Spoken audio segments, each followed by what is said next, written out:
dans cet espace où je partage avec vous mes pensées singulières. Je suis Sabrina Ménasria et aujourd'hui je vais vous parler des irritants, des personnes singulières. C'est quoi les 3 points qui ont pour effet d'énerver, d'agacer les autres et aussi soi-même.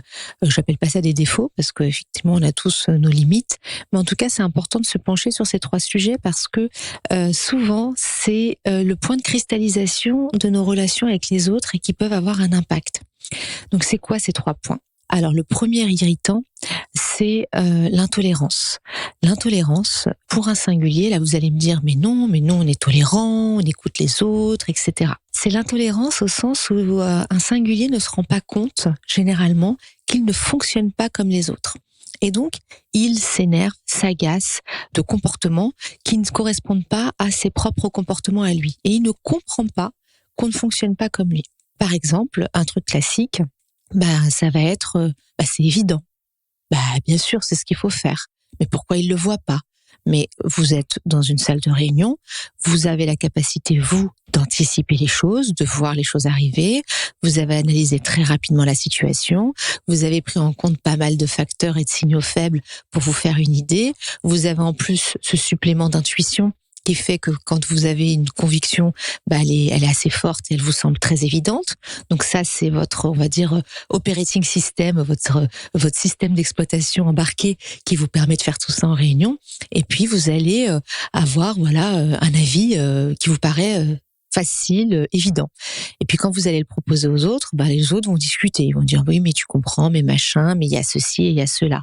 Et puis vous vous dites non, c'est pas intéressant ce qu'ils disent parce que moi j'ai compris, moi je sais, je suis allée très vite, j'ai capté. Alors c'est très inconscient évidemment, vous dites pas ça dans votre tête, mais pour vous c'est tellement évident que c'est qu'il faut aller dans cette direction que du coup par rapport aux réactions des autres, vous ne comprenez pas qu'ils ne vous comprennent pas. Vous ne comprenez pas qu'ils n'arrivent pas aux mêmes conclusions que vous. Mais quand vous tenez compte du fait que vous êtes singulier, que vous avez un système d'exploitation différent qui allie à la fois une intensité intellectuelle, émotionnelle et créative, donc vous allez avoir forcément votre cerveau en arborescence qui va fonctionner, qui va vous apporter des solutions avec une grande intensité, donc tout ça va très vite et avec de l'intuition. Donc pour vous c'est évident, mais pas pour eux. Et quand on pense, et moi je pense que c'est l'élément pour moi l'intolérance numéro 1 du singulier qui s'ignore, parce que comme vous savez pas que vous êtes singulier, du coup vous vous dites c'est normal de penser comme ça. Donc pour vous c'est logique. Mais quand vous savez que vous êtes singulier et que vous avez ce système d'exploitation différent, là vous pouvez vous dire effectivement c'est normal qu'ils ne voient pas ce que je vois puisque moi je vois les choses différemment. Donc ce qui est évident pour moi ne l'est pas pour eux. Et à ce moment-là, vous pouvez prendre un peu les choses sous un autre angle, puisque vous passez de l'intolérance, mais qui est pas agressive, c'est pas méchant pour vous d'être intolérant. C'est juste que vous avez ce rapport de surprise et de décalage en vous disant, mais ils se foutent de moi, ils voient pas le truc. N'oubliez pas que vous avez une grande capacité d'anticipation des problèmes et d'analyse. Donc pour vous, il y a beaucoup de choses qui vous semblent faciles il y a des conclusions qui vous semblent faciles à avoir, mais qui ne le sont pas pour les autres. Donc quand vous avez ce sentiment-là, si vous le savez et vous savez singulier, il y a quelque chose qui est assez clair, c'est normal que j'en arrive à des conclusions et qu'ils ne me suivent pas sur mes conclusions.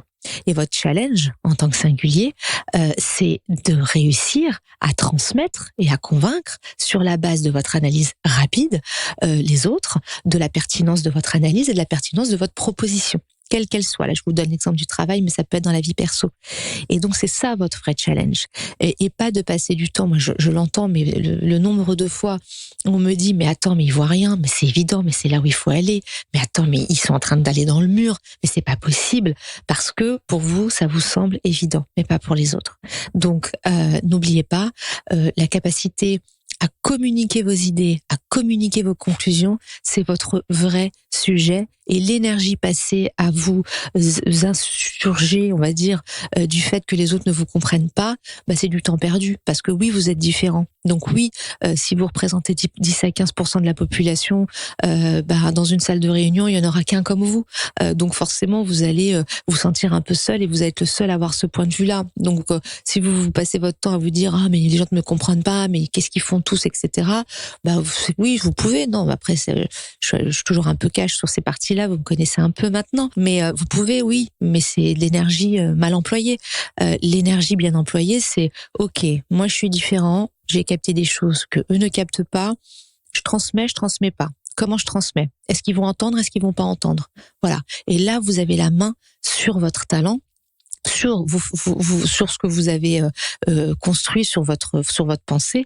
Et là, vous changez la donne et vous passez en maîtrise de votre force, de votre capacité d'analyse.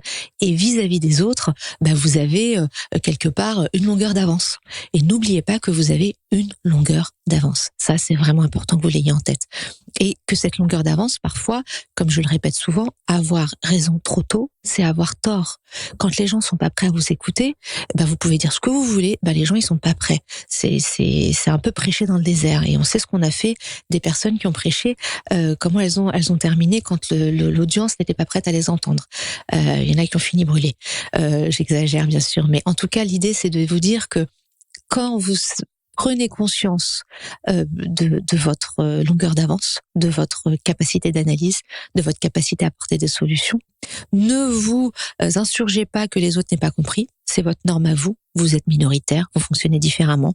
Donc évidemment que vous allez être incompris. Évidemment que les autres vont être surpris de ce que vous allez dire. Et en troisième point, occupez-vous plus et orientez plus votre énergie sur le fait de transmettre efficacement vos idées.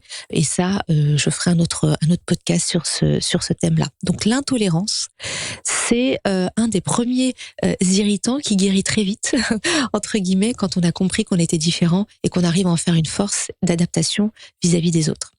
Le deuxième irritant, on va dire ça comme ça, que vous devez tous ressentir, bien sûr, c'est l'impatience.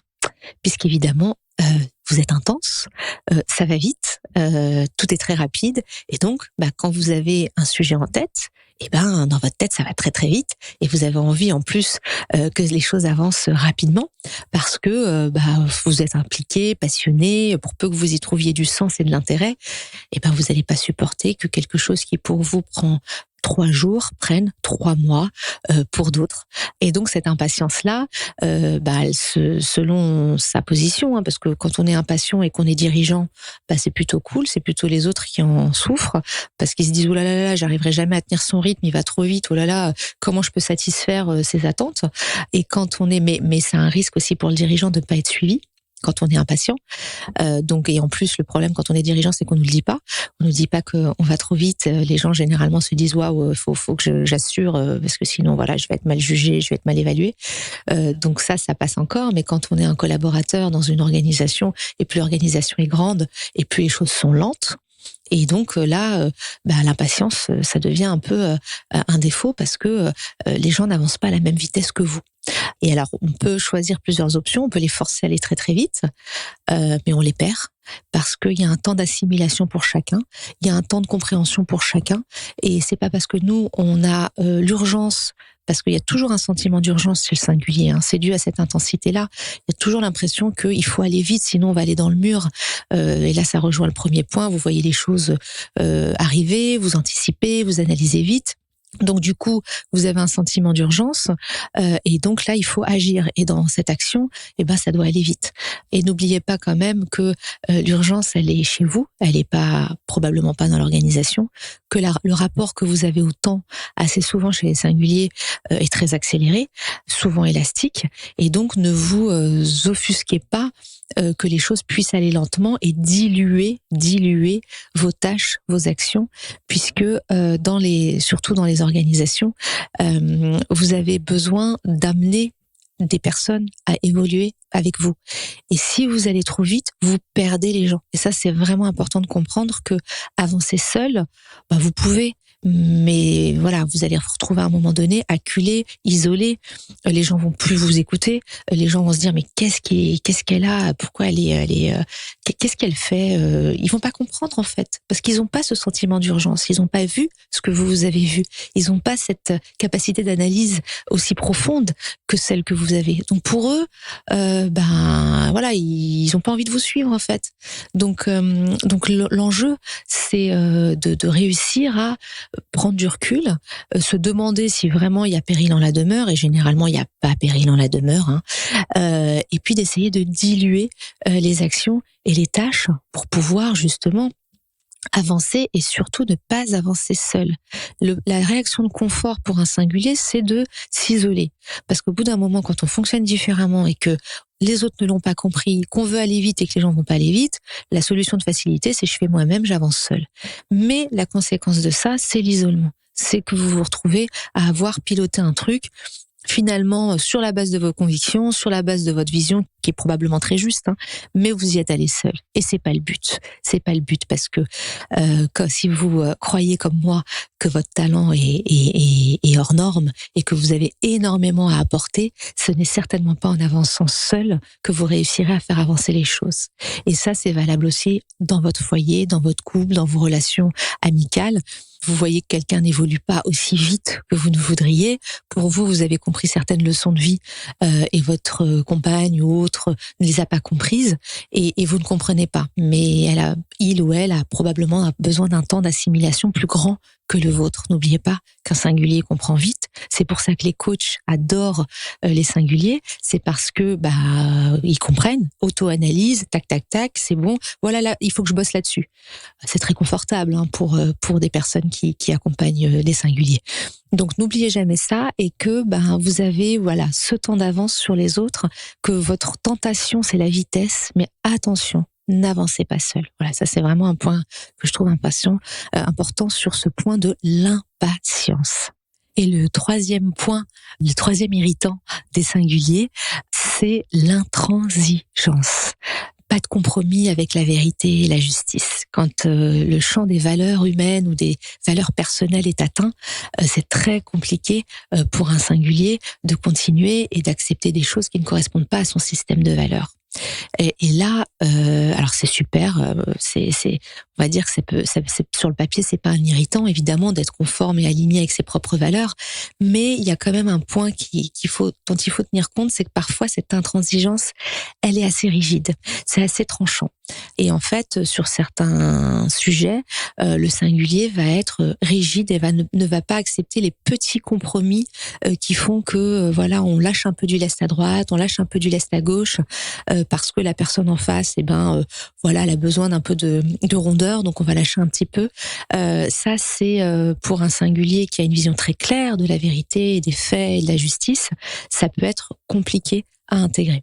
Et ça, j'ai remarqué que plus la singularité est extrême, c'est-à-dire l'intensité intellectuelle très forte, la créativité très forte, plus cette intransigeance était prononcée. Et ça peut donner, moi je l'ai observé aussi sur des profils d'autistes Asperger, pour lesquels il est impossible, et quand je dis impossible, c'est vraiment le mot, de faire le moindre compromis sur un fait, sur un engagement. J'ai dit que je ferais. Oui, mais la personne t'a pas relancé. Oui, mais j'ai dit que je ferais. Donc je fais. Et c'est très puissant parce que je dirais que ce point-là, il est assez beau et noble. Et moi, je trouve que c'est le sens de la justice et de la vérité. C'est ce qui fait vraiment la grandeur des singuliers.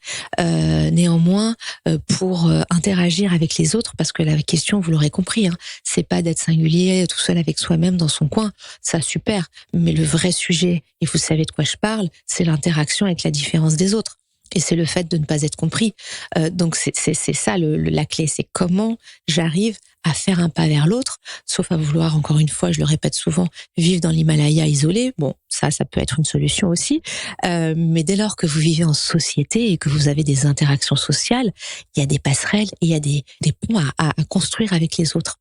Et ce point de l'intransigeance peut être très compliqué à comprendre pour les autres, et parfois la rigidité vis-à-vis de la vérité peut être un peu exacerbée, et vous pouvez de temps en temps arrondir, ne serait-ce que céder à peut-être une façon de faire de quelqu'un qui n'est pas celle exactement que vous auriez faite vous, parce que vous avez une vision très claire de ce que vous voulez, et donc vous allez pouvoir vous ouvrir à une autre façon de faire et vous dire bon, ok, moi je fonctionne comme ça, lui ou elle a besoin de plus de souplesse, parfois cette personne elle se désengage alors que moi j'ai un sens de l'engagement très fort.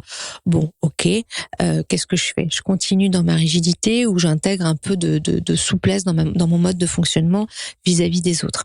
Et parfois, je peux même vous dire que on croit détenir la vérité, mais on la détient pas vraiment, parce que on a une vision très intellectuelle des sujets, et parfois on oublie l'émotionnel et on oublie que les gens en face, eh bien, ils ont aussi leur mot à dire. Donc cette intransigeance-là, à mon sens, c'est une des plus belles qualités, ce sens de la vérité et de la justice pour les singuliers.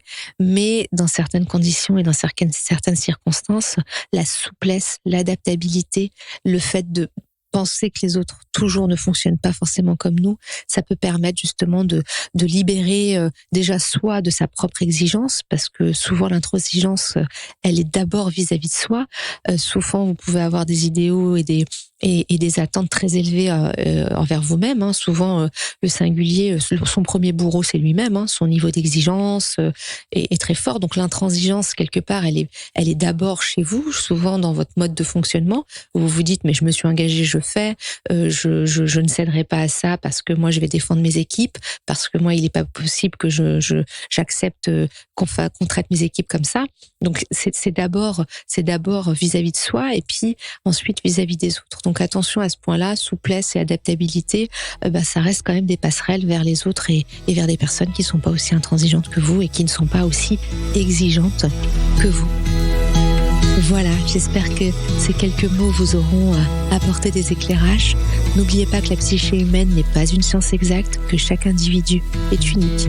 Donc ne gardez que ce qui fait sens pour vous. À bientôt pour de nouvelles pensées singulières.